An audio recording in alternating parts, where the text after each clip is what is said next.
afternoon all. I just joined half an hour back and I was just hearing the kind of feelings which my finance folks are talking about, cautious optimism, which is again a very, very critical statement which we are actually summarized for half an hour that, okay, this is what is a critical thing because the topic which we are also going to touch upon is that what is the impact of on financial planning and whether what is the globalization impact, because again right now we are all global companies and we are actually the supply chain is open, we all are actually dealing with various countries, so world is very small now. So if you want to order something, it's not that okay you are going to just deal with only in India, you can pick up an order anywhere from the world, either from glass or for cells or for anything which is automobile. So everything you can order anywhere. So from that perspective, the financial strategy, how that is going to impact on due to globalization is what we are going to talk, today. So let me just pick up this, and the question is to Vikas. What is the impact on financial planning due to this globalization activity which is going on? Impact wise, obviously now we see more and more events happening and the impact also are getting much bigger. So good part is because of this COVID, everything has become normalized in the sense anything can happen now. So after COVID, you would have seen that entire organizations have turned upside down and you had to do so many things that now people are actually pretty much ready that anything might happen and you have to take a lot of steps which could be very difficult steps. So I come from an entity which is agri which is, you would understand that it's so deeply penetrated in our country that any changes which happen which have a deep impact overall, not only just for the companies but across the economy and to the farmers. So we see a lot of changes because for most of our especially the supply chain, the lot of changes happen, especially because last whatever I have seen in many of the years, see, we are so dependent upon China. In case if I take my industry specifically, so there are so many changes happen. For example, one simple reason could be that the president of China feels that okay, one of the rivers which is getting polluted, and he wants to shut down all the industry in the banks of that river. So many of our sources happen to be in those next to that river, and suddenly we saw that the prices went up by 50-100%, and because of various other reasons, so many things had happened over the years because of the changes what policies they do. So I think with respect to adopting those is firstly we as an organization we try to see whether this is like a one time kind of event or this has pretty long-term effect. So if we see, okay, it's just one time and then you just wait for that year, it could be bearing the brunt for that one specific year and you wait that, okay, next year would be a better year.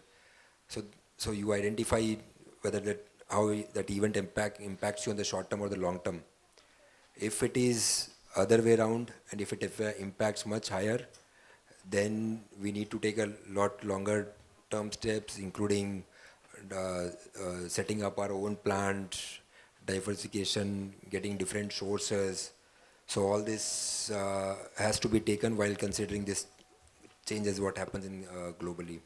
So I just give perspective about what happens in agri. So possibly we'll have different opinions as well here.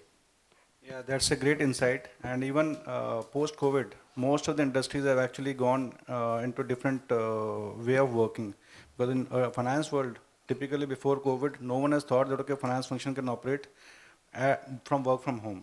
Everyone thought that okay, no, finance function has to be in office. But again, during COVID, when lockdown happens, due to the forceful environment, everyone has to operate. And then we found out that okay, yes, everything can be done. And again, because of these pandemics, there are some positives which we have actually derived. So again, from an economic trends perspective, the next question which I would like to ask from Sanjay, that what strategies you believe one should follow in financial planning, considering the landscape changes in the economic trends?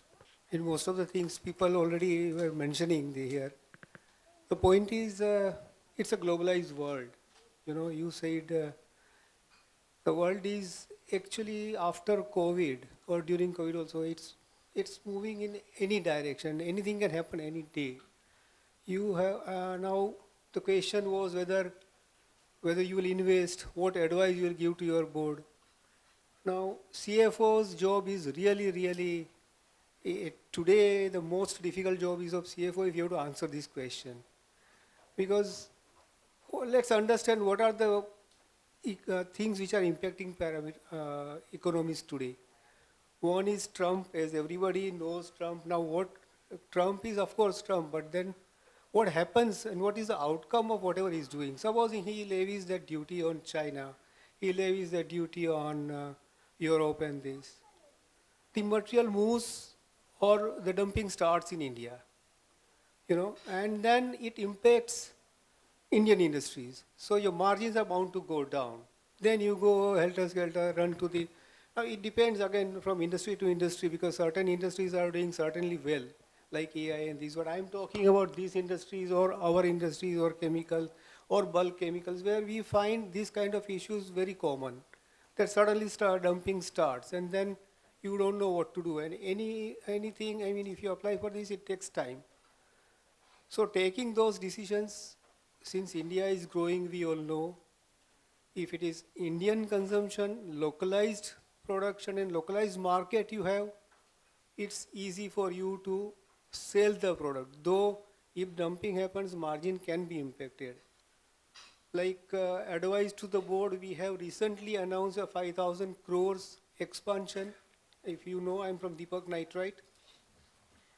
We are working on further plans. But when we have announced it, it was at least 1 year's brainstorming, technology tie-up. I mean, lot of efforts and research has gone into taking that decision. Because more time you spend on those things, that helps you later. If you jump at any decision and then suddenly, it's not a small money. Had it been 50 crore, it's a different thing. But if you are investing significant money, unless you take a call on such, unless you are very sure about the business plan, please don't jump. My advice to any CFOs, upcoming growing CFOs, that please do not jump, don't show your any bravado there, because this is not going to work. Let it be a very calculated and pointing out all the risks, and somebody will have to wear that hat. And that is CFO's job, to point out to the board that this can, in the earlier session, there are risk mitigation and this. Yes, we must point out these are the risks which we face, and then how to mitigate that.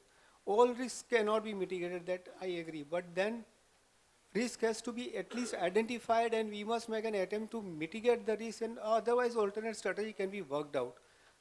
In today's world, there is no plan A only. It is plan A, plan B, plan C, because it is really going in a very bad situation.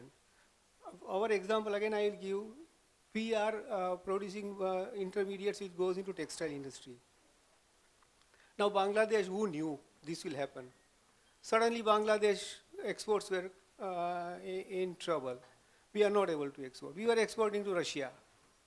And like 2 years back, Russia and Ukraine and all these started, and we were exporting to Israel also, for that matter. So these things can hit you anytime. So if you are over-dependent on one market, if you are over-dependent for supply also from one market, then it becomes a real problem. Then today it's not, steady state of affairs one must forget. There is no steady state of affairs. It is a volatile world, and you have to learn how to swim in this. So my advice would be to be very cautious, grow. There is no stopping, because unless you grow, a business is not going to grow. In the sense, India is growing, and that opportunity is always there. There are many opportunities. But then, at the same time, be cautious, be careful in taking any steps. Yeah, that's a wonderful insight, Sanjay. Again, to summarize what Sanjay has mentioned, that okay, CFO is not only just doing the financial activities, he is also co-partnering the business along with CEO, number one. Number two, for planning, again, when the financial planning is happening, majority of the time we need to spend on the planning, because again, if the planning is not correct, no matter how much hours or money you are going to spend on execution, it will be bound to fail. And then third one is again over dependence on one or two areas, because in the globalization world, let's diversify the risk. So these are the three critical pointers which probably I have picked up from Sanjay's discussion. Moving on, as Sanjay has dropped this idea of volatile market, I have one panel member from IIFL, and again, as you have seen the Nifty going up 300 points one day and then going down 300 points, market is quite volatile. So just want to check with Ronak, what do you believe that risk management one organization has to follow in the volatile market? And thanks BW for having me in this panelist. As you rightly said that there were many ups and downs in the Nifty as of now due to the geopolitical nature, due to the pressures on FII selling the stocks, and the consumption was not there for the DIIs to sustain the market. But managing the risk is integral part of the company, and managing risk, it's like identifying and assessing. So if there is some risk, then you can be aware of that. And uh, we also in company, we follow the ERM methodologies, where we have identified all the risk, we have taken all the departmental in the consideration, and we have ranked and done the risk rating. So the critical departments risk is managed. We have defined the control, so there is no downtime. uh, in this volatile market, I will say risk, to manage risk is a bigger thing, and the boards and the CEOs also expect that the integral part of the CFO to understand. On the geopolitical side, yes, what we see that there are a lot of risk. Our Indian economy is dependent on FIIs, FPIs for the fund flows. So uh, we have to see that risk, we have to assess that risk. There can be any change, like if the US is cutting the interest rate, but still India is not cutting the interest rate because inflations are not in the target rate of RBI as of now.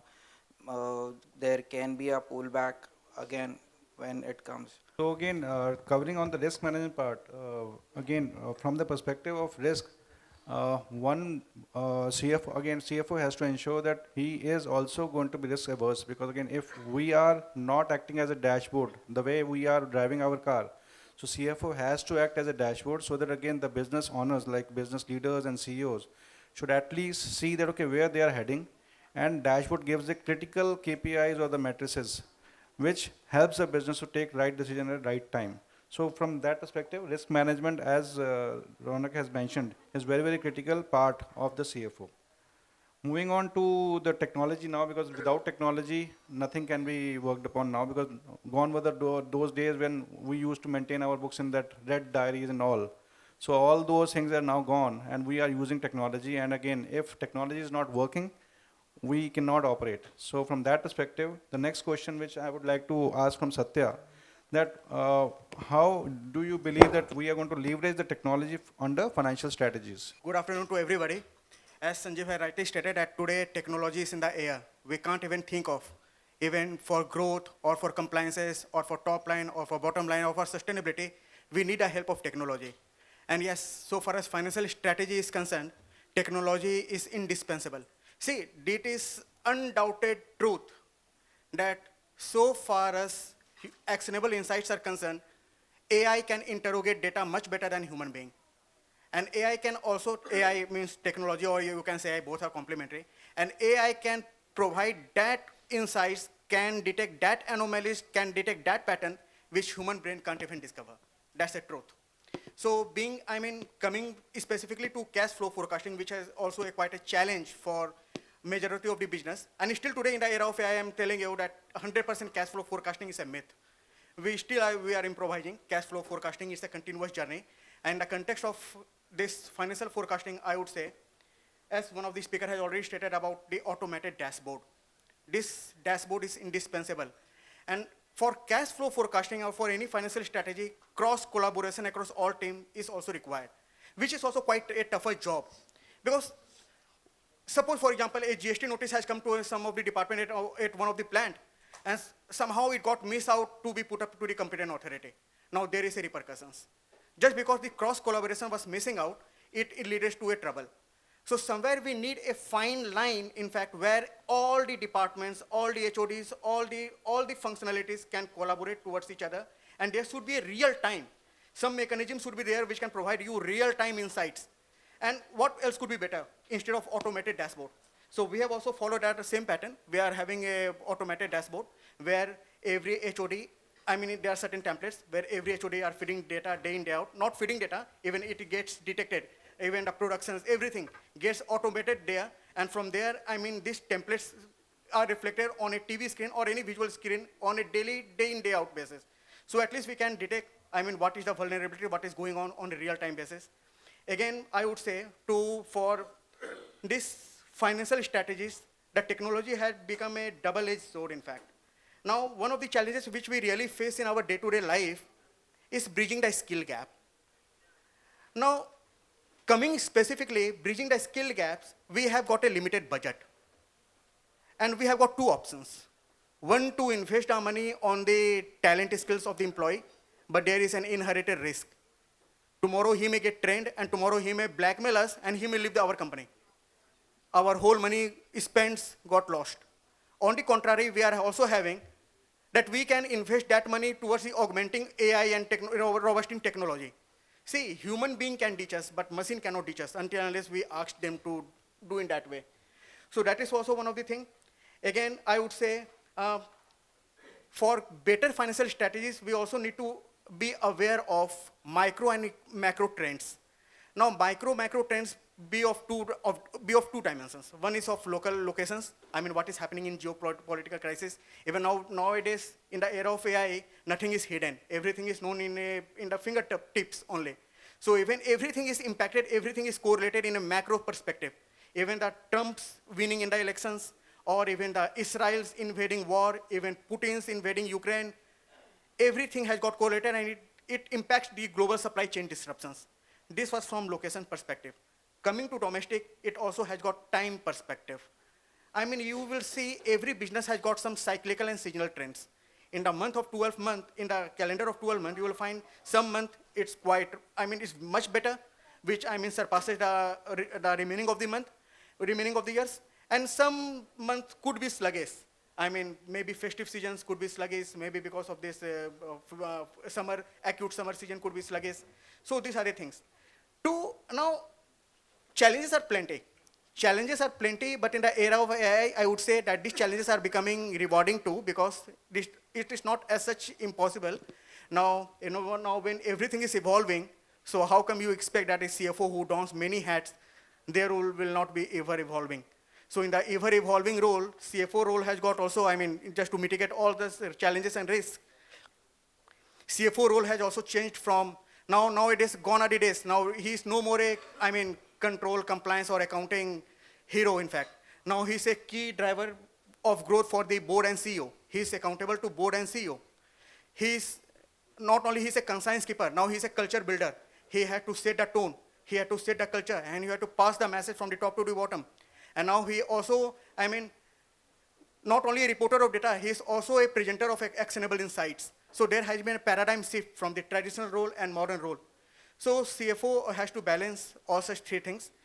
By providing actionable insights, CFO or the finance team can think of navigating the complexities. Undoubtedly, by creating business impact, by delivering financial information, by fostering growth and development to the employees and customers, then only CFO and entire finance team can think about the long-term growth. See, I would say we always say about technology, just last sentence only, in fact. We used to say about technology. I would say, forget about the technology for the time being. Don't jump on the bandwagon just because everybody is following. Every business is different. First, think about your business. KYC. Now, KYC doesn't mean customer only. It means know your customer, know your competitor, know your compliances, and then accordingly, you jump on the embracing technology. For a moment, forget about embracing AI also. I would say, just to mitigate a financial strategy, I would say, think about the stakeholder perspective. Think about the employees, think about the customer. Just think how you can bring delight to employees by safeguarding by unlocking their productive hours. Just think about the customer perspective, how much better you can bring to their customer delights. Believe me, friends, If you are enhancing the delights of customer, if you are enhancing the delights of employee, sooner or later, automatically, you will be landing up to embracing technology. There's no way out. Without embracing technology, without embracing AI, nobody can think of enhancing customer delights. And the same goes to investors also, the third and essential important part of the stakeholders. Try to communicate clearly about your strategy and visions. We have a tendency to put the cart before the horse. We always think about the top line, bottom line, financial performance. We used to substantiate documents, this, that, blah, blah, so many things to external consultants, to auditors, just to show that we are doing this and that. But in reality, the stakeholder doesn't know, the investor doesn't know what is your thought perspective, where you are heading the company. Today's bottom line, if it is a loss, it doesn't ensure that the company has no growth potential. And today, if any company has got a bloated valuation, that also doesn't mean that it will sustain for long. So the vision and strategy should be clearly articulated, and it should be clearly expressed to the stakeholders, because that is going to save you in the long run. And nothing is, sure short mechanism. We all are learning, we all are growing. We must remember that data is the new oil, but today's differentiator is the tomorrow's table stakes. So keep growing, keep reviewing your strategy day in, day out. Thank you. Now, since we are dealing with the global world, so that means we are also going to ensure that the cross-border compliances needs to be ensured. So from that perspective, let me ask this question to Abani, that what do you believe that one company should ensure about cross-border regulatory compliances? I was thinking something else. Anyway, thank you very much. So, I mean, if you are, it is like very basic, for any person, even in the individual, when you plan individually to even go for travel outside India, you need passport, you need visa, everything, right? So, when you are particularly going for the business, you must ensure that you are thoroughly aware about the local legal requirement, particularly which has direct implications on you. My experience suggests that most of the companies, even in case of M&As, or even if you go for brownfield or greenfield, fails when they don't analyze the actual requirement at the ground. My personal background suggests that your reliance upon a particular consultant suggesting that you need to comply for that particular law should not only be the criteria to decide and to invest and before going to any country. You should also build the talent, right? That who will ensure that those identified compliances is actually done. Many a times the organizations, very small organization who are intended to go global opens a office in a business center without knowing much, just exploring the market. But by the time they realize a lot of law is already applied on them. But all these can be managed. Since morning we are talking on with, for, by technology. It plays a significant role for any compliances, even in the domestic front today. So use those things. So first thing is first that you need to plan well. You need to have enough knowledge that what are the global compliances or country compliances you require, what are the infrastructure you require to ensure that those compliances are met, and then how the technology always comes secondary to support your decision making, to support your function. It cannot be driver, right? So according to me, I mean, I may be wrong, but first you need to do the planning, physical planning, and then you need to explore how the technology can support you in that. Yeah, that's great thoughts on that. Another question is that what kind of forecasting tools one should take to improve the analysis, which is important for the business growth? And this question is to Arvind. I was just waiting for my turn to come. But yeah, so heavy subject, so heavy topic we are discussing, and the time is hardly anything we kind of was given. And fortunately, whatever we discussed about forecasting tools, be it, and I think each and everybody of us must be using this tool or that tool. At least for me, I have used Power BI or Tableau or few dashboards. Like I think Satya mentioned it very clearly. And now there are so many tools, and here even SAP is there. I mean, Oracle, they have got different kind of forecasting tools. The question is easiest. So I can simply quote it. These tools are available. We can use these tools and unquoted. And answer is there. But I think taking that hint from Satya's discussion, whatever he was deliberating, you know, there is one more C. KYC, you were talking about this C, that C, customer. Yeah, But I think we should know our company also. KYC, know your company. And whatever we learned at 9th, 10th, something called cost benefit analysis, I think that is also very important. I should know where I am, where is my company, where I want to take it, and whether I am able, because there may be SAP available in the market, but in case the company is just for 10 crore, 20 crore of the top line, whether they will be able to digest that or not, I am not sure. So I think that cost benefit analysis is must. There are hell number of tools available in the market for forecasting. And another panel members, they were discussing about using the different AI tools or dependency on all these tools for forecasting, analysis, big data, cloud, all those things. But I remember, first of all, positive side of it, because I'm also from same kind of background what Satya has got. We used to do that kind of analysis, you won't believe, with the help of these IEs, these AI tools and forecasting tools.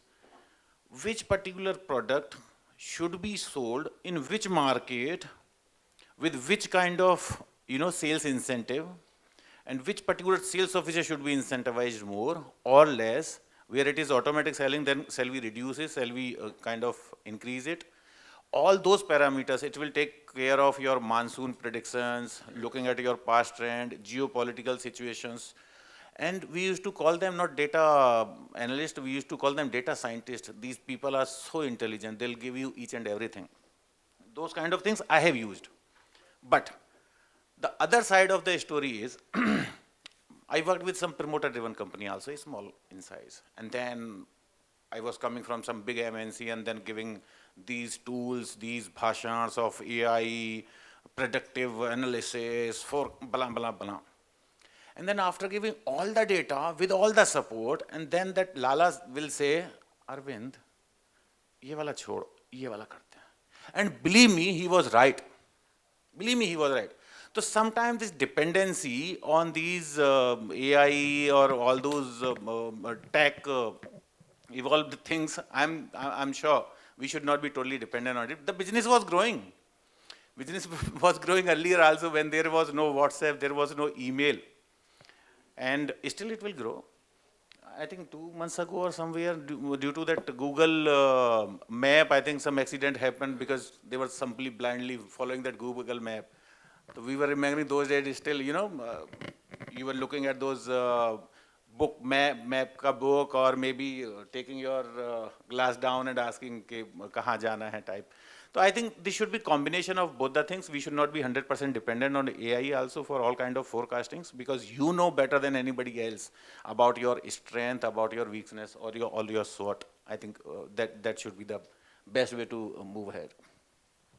Yeah, so that's all. Again, a different perspective altogether. That first of all, we need to do the SWOT analysis: strength, weakness, opportunities, and threat, before we finalize any tool. Because again, as he has mentioned, that there are lots of tools which are available. But first of all, the normal process which everyone as a CFO has to follow, that okay, stabilize your process first. Once that process is established, then you look for the alternative, that okay, how can I reduce the manual intervention or the routine stuff. That is where either AI or data or SAP or Oracle will help you. Because if you are not having a stable process, no matter what tool you will implement, it is not going to give you that desired result, which is what is expected from those tools. So from that perspective, again, most of... Whatever Arvind has said, that Maybe he had, I mean, he was rejuvenating over the exceptions only. But yes, the matter is really correct one, that technology or AI is a tool and not an oracle. There are also two school of thoughts. One, that we should rely heavily on AI, that whatever they are providing, that we take it as a nuggets of truth. Or the second school of thought also says that we should apply our mind. What is the program behind by which AI is deriving the actionable insights? So technology should be taken as a tool. Data is a driver, surely it is a driver. We are harnessing the data. Yes, by using AI, we are harnessing much better in a much better manner. Data is a driver, but technology, AI is the differentiator. Now, just harping over the exceptions, that will not do. Yes, it has saved the productive hours. I was telling about the bridging the skill gap. There is a cultural inertia. People doesn't like to change. And a person who is in the mid-management doesn't like to change. They feel that by embracing AI, their job may be wiped out. They may be thrown away from the company. Now here, CFO has to take the additional role. They have to set a context. They have to set a tone that no, boss, this is going to help you only.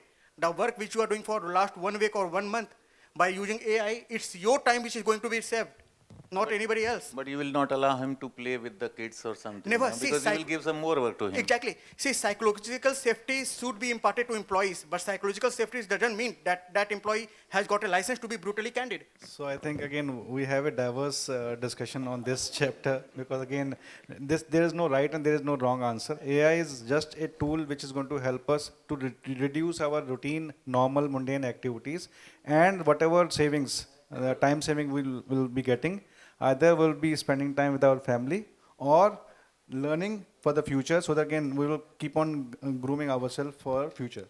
So I think with this, let me wrap it up, and in case there is any question from the audience, maybe we'll be happy to answer that. So I think let's wrap it up, and thank you very much to kind of have this session.